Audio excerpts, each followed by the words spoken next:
Hello guys, in this video it's Otaki once again. In this video I will show you how to download opencode in your desktop.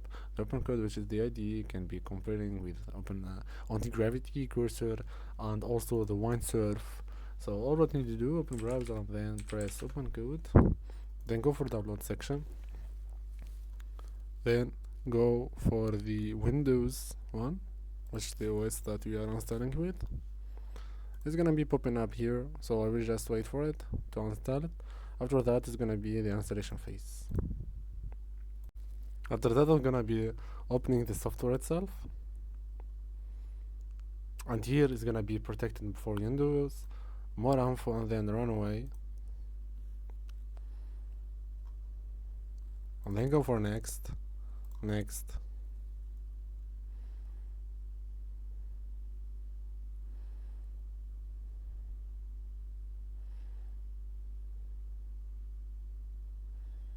And then go first, and then I'm gonna be run the opencode, guys.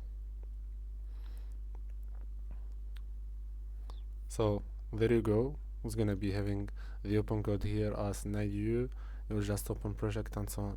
I hope you like the video. This is how to download opencode on your Windows desktop. So I hope you like the video. Please like, share, and subscribe the channel. Peace.